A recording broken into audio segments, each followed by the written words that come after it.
Bonsoir à toutes et à tous, bienvenue dans cet entretien spécial consacré à l'avenir de notre agriculture ainsi qu'à la question d'alimentation en République du Bénin. Et pour en parler, Dr Bertin Kaovi, il est le coordinateur national Wadayi 2026-2040. Dr Bertin Kaovi, bonsoir Bonsoir. et bienvenue. Merci d'avoir accepté notre Moi qui invitation. vous remercie. Alors, première question, c'est de savoir ce qu'on retient concrètement quand on parle d'agriculture.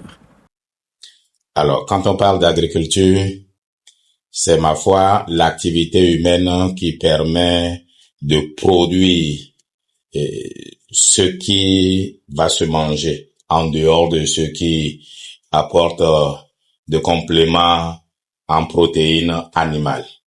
C'est-à-dire, en matière quand on parle d'agriculture, c'est tout ce qu'on peut tirer à travers l'activité humaine de la terre directement, en faisant des semences et en ayant de récoltes. Et il faut avouer que au début de l'humanité, il n'y avait pas d'agriculture, il y avait la cueillette. Et arrivé à un moment donné, le fruit de la cueillette ne suffisait plus à satisfaire les besoins en grains, en tubercules et j'en oublie. Donc, c'est posé le problème de produire artificiellement, c'est produit par la volonté de l'humain, au lieu que ce soit la nature qui mette à disposition les grains, les fruits, etc. C'est donc là où l'homme qui cueillait le riz a dit, écoutez, il peut épandre lui-même des grains de riz sur la terre et que cela va donner des fruits. Le maïs, ça a été pareil. Et la mangue, au départ, c'était des arbres sauvages.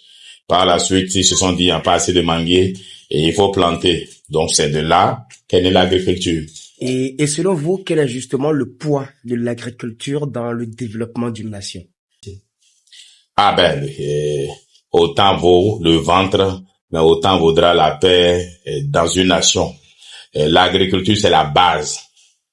Si vous n'avez pas mangé, vous n'allez rien faire.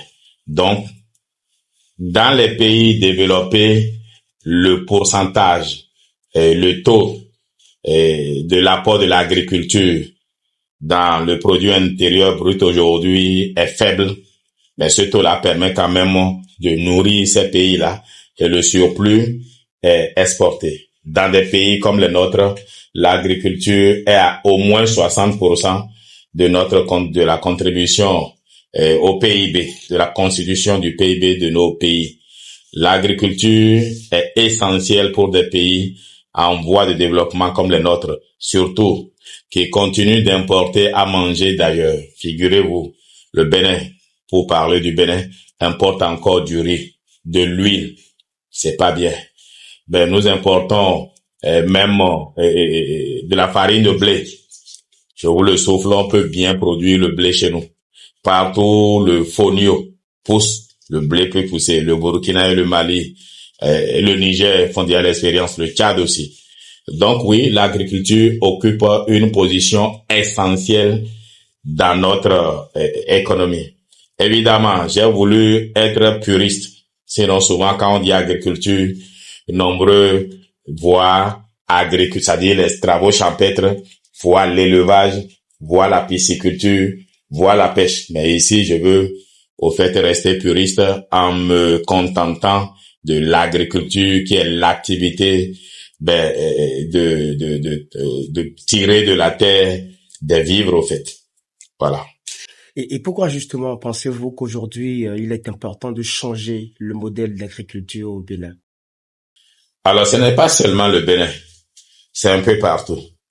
Il faudrait que notre agriculture soit un alicament. C'est-à-dire? Que la nourriture nous serve de médicament. Quand vous produisez avec des produits chimiques, il y a quelques molécules qui entrent dans ce que vous produisez. Vous devez vous rendre compte que, enfin pas vous, les femmes, il y en a qui à 25 ans sont déjà ménopausées. Il y en a qui font les maladies que la femme fait quand elle a déjà 60 ans. Les myomes, les fibromes, les kystes sous-cutanés, j'en ai connu à 24 ans qui avaient de telles maladies. Pourquoi? C'est à cause des pesticides et des engrais qu'on utilise qui influencent le système reproductif de la femme, y compris l'homme aussi. Beaucoup d'hommes sont fatigués, paresseux au lit aujourd'hui à cause de l'alimentation. L'alimentation qui est faite à base de produits chimiques. Mais au-delà de son incidence sur la santé publique, il y a aussi que ça nous coûte la peau des fesses. Aujourd'hui, l'engrais chimique que nous importons, c'est pas produit ici. Le prix continue de monter pendant que le prix du maïs, c'est-à-dire des fruits de l'agriculture, baisse. Donc, c'est un mouvement inverse. Et les populations paysannes sont en train de se ruiner et se plaindre. Tenez-vous. Tenez par exemple. Le maïs, il y a encore 3 ans, le sac par ces temps-ci était déjà à 18 000. Aujourd'hui, le même maïs est à 8 000. Et l'engrais, le prix de l'engrais importé a augmenté. Pendant que le prix du maïs baisse. Et c'est la même quantité d'engrais qu'il faut pour espérer les mêmes quantités de maïs. Au-delà de ça, l'engrais tue nos terres. Ah oui. Parce que ça agresse les vers de terre. Ça les tue. Ça rend la terre inerte. Or, ce sont les vers de terre qui reproduisent la fertilité de façon naturelle. Donc, ce n'est pas soutenable comme modèle. Même en Europe, où ces molécules chimiques ont été découvertes, aujourd'hui, on appelle à de l'agriculture responsable et je dirais pas biologique, mais biologique quand même. On dit peut-être que ça sera hyper compliqué de produire sans engrais chimique. C'est vrai, on ne va pas jeter le bébé avec l'eau du bain. Du jour au lendemain, on peut pas stopper avec l'engrais chimique, mais on peut réduire l'incidence de l'engrais chimique parce que si nous arrivons à trouver des formules pour rendre naturellement nos terres fertiles, car c'est de ça qu'il s'agit, on veut que les terres soient fertiles. Si on a d'autres moyens pour rendre nos terres fertiles, oui, on peut diminuer à plus de 70%, l'incidence de l'engrais chimique dans notre production. Ça, c'est possible. Et d'ailleurs, aujourd'hui, c'est à la mode, hein. Et les productions bio, elles coûtent plus cher. C'est vrai, ça ne donne pas artificiellement la grande récolte qu'on a, mais ça donne une récolte qui est d'abord un médicament et qui préserve l'environnement, qui préserve la terre et qui fait aussi des économies au monde rural. Donc oui, je ne demande pas qu'on interdise l'importation d'engrais chimiques, mais on n'a pas le choix que de diminuer son incidence sur notre économie rurale. Et vous avez commencé par parler justement de formules. Aujourd'hui, quelles sont les pistes de solutions concrètes que vous proposez pour qu'on puisse justement changer ce type de modèle-là? Alors, il faudrait qu'on ait un couple agriculteur-éleveur. Les agriculteurs produiront du fourrage, les déchets les rendus perdus de l'activité agricole permettra de nourrir le bétail. Mais au-delà de ça, ce ne sera pas suffisant. Il faut que le paysan produise du fourrage. Ce fourrage-là est acheté par l'éleveur qui nourrit les bœufs. Les bœufs produisent des déchets. La bouse de vache et tout ce que vous voulez, l'urine aussi. Cela doit être récupéré. Donc, on appelle ça en général du fumier. Ce fumier-là est récupéré et la vente de fourrage fait gagner de l'argent aux paysans et la vente de bouse de vache et du fumier fait gagner de l'argent à l'éleveur. Je veux dire l'éleveur Peul, puisque ce sont ceux qui font plus d'élevage ici. L'éleveur Peul. Ce qui fait que c'est une coopération gagnant-gagnant. Ça rapproche le peuple du paysan et ça rapproche le paysan du peuple. C'est-à-dire un mariage qui dure longtemps, c'est un mariage où l'homme a son intérêt et la femme aussi a son intérêt. C'est déjà cela. Donc, et ça évite les conflits qu'on connaît dans nos villages. Ça diminue, ma foi, l'incidence des intrants sur le coût de production. Et ça va créer de l'emploi, parce que pour y parvenir, il va bien falloir mettre des coopératives en place. Il y a tout un mécanisme dont je ne vais pas parler ici, et pour que, enfin bref, je ne vais pas en dire plus que ça. Mais les pays comme le Rwanda, les pays comme le Kenya, l'Ouganda, et beaucoup de pays au monde aujourd'hui produisent plus avec de l'engrais organique qu'avec l'engrais chimique. On peut même utiliser les deux à la fois. Là où il faut amener un apport qu'on ne retrouve pas dans l'engrais organique, mais on utilise l'engrais chimique. Mais le mélange bouse de vache, fumier et urine des animaux, au fait, suffit à ne pas avoir besoin d'engrais chimiques du tout. Et c'est expérimenté. Je suis allé à l'école agricole de INA. Okay. Et quand vous voyez comment les plantes sont vertes, parce qu'on les nourrit de compost à base de déchets animaux, et on vous montre l'autre à qui on donne de l'engrais chimique, la différence est très vite remarquable. Alors, à vous écouter, c'est un programme quand même bien défini. Il est quand même important de savoir comment pensez-vous le fonctionnement de ce programme-là.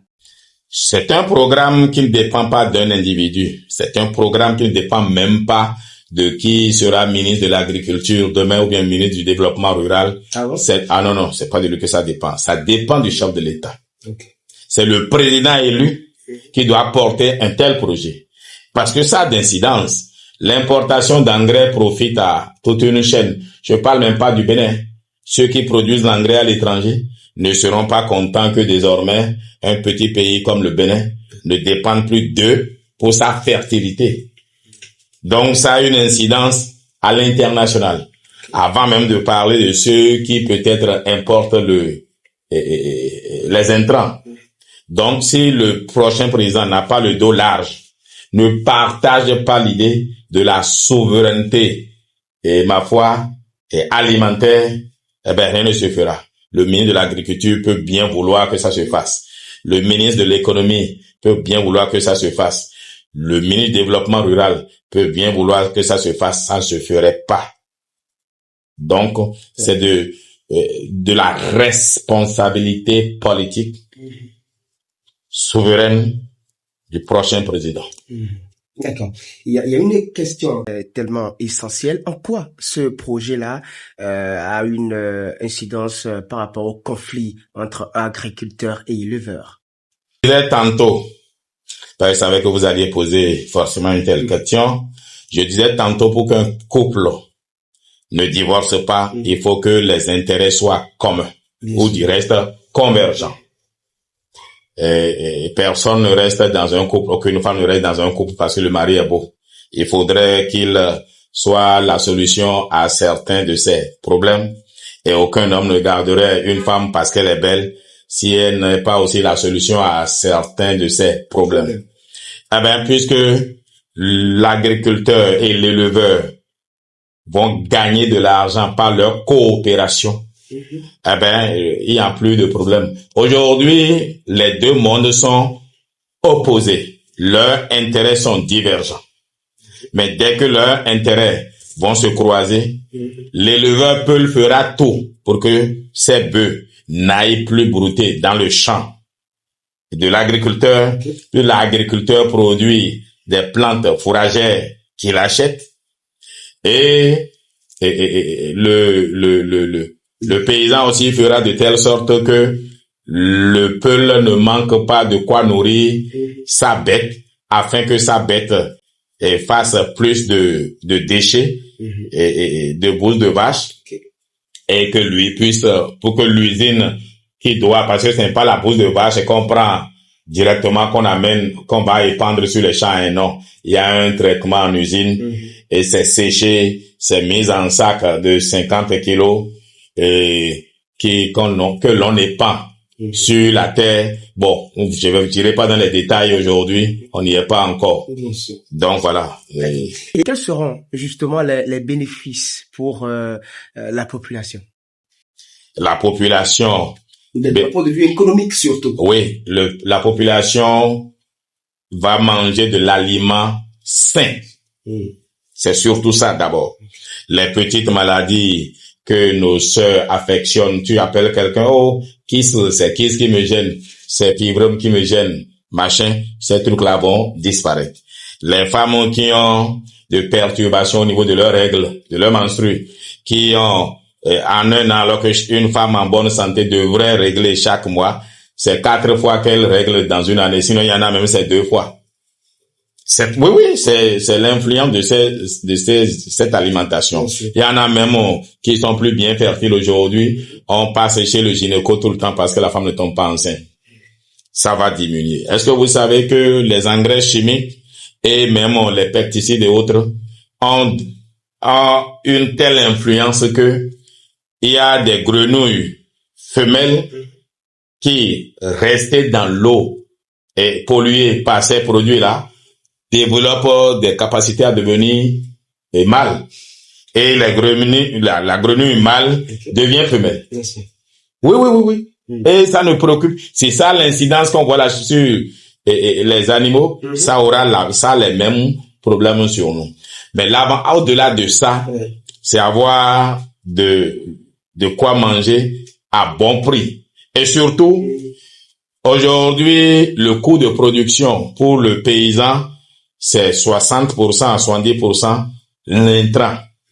L'intrant étant produit désormais chez nous, le prix sera relativement moins cher que l'engrais importé. Aussi, c'est très bien pour l'environnement.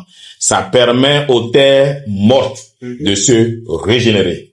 Parce que quand on épand cette poudre sur le sol et qu'il pleut, ça produit des vers de terre.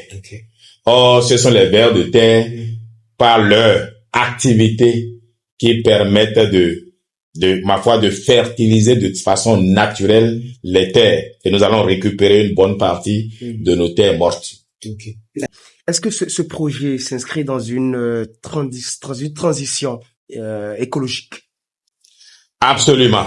Le but n'était pas une transition écologique, mais ça se retrouve être parmi les projets phares qu'aujourd'hui la lutte contre le réchauffement climatique doit rechercher. Et d'abord, on valorise les déchets animaux. On permet d'éviter l'émission de gaz à effet de serre par la production d'engrais chimiques.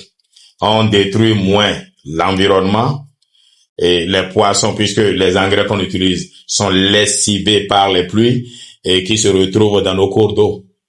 Et les poissons, les crevettes et autres en souffrent. Et désormais, tout cela sera préservé. Donc c'est capital, c'est important. Il faut le dire, pour l'effectivité, bien entendu, de ce projet, il faut l'appui des producteurs ainsi que des autorités. Qu'avez-vous leur adressé en termes de message? J'ai reçu de l'association des producteurs de coton et l'association des producteurs de vivriers une doléance qui me demandait de voir notre candidat, Romel Wadaï, et pour qu'il intervienne auprès de la Sodeco pour qu'on leur diminue le prix des intrants. Il se trouve que c'est selon le prix d'achat qu'on fixe le prix de vente. Donc, tout Romel Wadaï, et qu'il est tout candidat de la dynamique Wadaï 2026-2040 qu'il est pour nous, il ne peut rien faire aujourd'hui. C'est d'ailleurs pour ça que je me suis dit, mais il faudrait quand même proposer des solutions qui permet de diminuer l'incidence de l'engrais chimique sur nos capacités de production. Donc oui, la première des choses, il faut que le président prochain porte le projet. C'est son projet à lui. Si lui ne le porte pas, c'est en vain que nous en parlons aujourd'hui. Quand vous aurez mon âge, on sera en train de parler de la même chose. Donc il faut que le président qui sera investi le 24 mai 2026 porte le projet et décide que cela se fasse. J'en avais déjà discuté en juin 2024 avec Romuald Wadaï, qui n'était pas encore candidat, qui a trouvé plutôt que ce serait une très bonne chose, puisqu'il se bat pour la transition écologique au Bénin, et il a trouvé que ça fera partie du package pour montrer au monde que nous préservons notre environnement. Mais il faudrait que les agriculteurs, et c'est là où c'est capital, comprennent qu'ils doivent travailler en bonne intelligence avec les éleveurs peuls.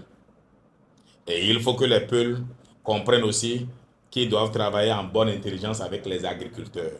On doit délimiter d'espace de production de pâturage. Je vais prendre un exemple aussi qui existe déjà. À Kobli, les communautés agricoles ont donné 35 hectares aux éleveurs. On appelle le village Gouré Poutal. Et les bœufs, les vaches vont y paître là-bas. Évidemment, personne n'a encore pensé ramasser les bousses de vaches qui sont déposées, ne comprenant pas que c'est une richesse et n'ayant pas encore d'industrie. Je vous ai dit, c'est de l'industrialisation. C'est vrai, on part de la bouse de vache, mais il n'y a pas que ça. On prend les déchets quand on a produit du maïs et les tiges qui sont tombées, qui sont restées, les épis où on a enlevé le maïs, tout ça là est broyé. On prend aussi les herbes sèches, sauvages. Donc c'est un mélange, ce n'est pas seulement la bouse de vache qu'on va épandre, non. Et donc c'est un mélange. Et il y a un peu de sable aussi et qu'on ajoute et on étale ça sur les terres avant de remuer la terre et qu'il ne pleuve. Dès que c'est fait, eh ben, la terre reste fertile toute l'année. Donc on aura besoin de la coopération du monde rural, éleveurs, agriculteurs et du monde politique, en l'occurrence le chef de l'État. Je souhaite que ce chef-là soit Romuald Wadaï, qui m'avait déjà écouté et qui a trouvé que ce sont des projets qui ont une sensibilité à ses oreilles et à son cœur.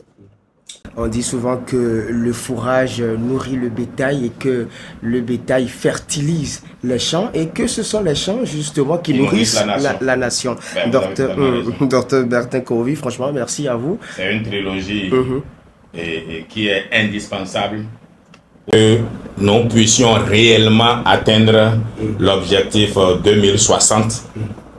Il faudrait que nous fassions autrement que ce qu'on a fait depuis 2060 à aujourd'hui. Si on doit faire les choses de la même façon, malgré la bonne volonté qu'on se développe, on n'ira pas loin. Parce qu'il faudrait qu'on ait la souveraineté de fertilité. Si c'est quelqu'un d'autre qui doit fertiliser nos sols, ben nous perdons notre temps. Merci beaucoup à vous, Dr Bertin Kohovi. Je rappelle que vous êtes le coordonnateur national Wadaï 2026-2040. Merci d'avoir accepté de faire cet entretien avec nous. Je voudrais ajouter que je suis ambassadeur du monde rural et je veux leur dire, si ils veulent réellement que le président élu soit sensible à ce que nous disons aujourd'hui, il faut qu'il sorte massivement. Le 12 avril prochain, aller exprimer leur suffrage.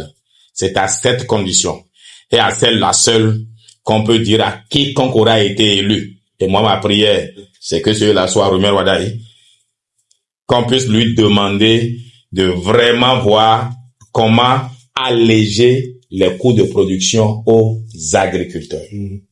Et puis, cette solution n'est pas seulement pour le vivrier, on peut l'utiliser aussi pour le coton. Bien sûr. On peut l'utiliser pour le coton Et dans mes recherches auprès des paysans, ils ont reconnu que quand ils n'utilisaient pas encore de tracteurs et qu'ils faisaient l'agriculture avec la charrue, dont ils avaient des bœufs à la maison, mais quand eux-mêmes épandaient directement la bouse de vache sur une terre, un an avant de labourer cette terre-là et de la mettre en valeur pour de l'agriculture, que même le coton que ça produisait donnait des fibres de meilleure qualité qui étaient plus blanches et plus lourdes. Donc, même pour produire du coton, on peut utiliser l'engrais organique à base de ce que nous proposons comme nous suggérons. C'est pas une proposition, c'est une suggestion comme solution. Merci beaucoup à vous, Dr. Benkekoun. Merci. Madame, monsieur, ça sera donc tout pour cet entretien spécial consacré justement à l'avenir agricole. Merci de nous avoir suivis.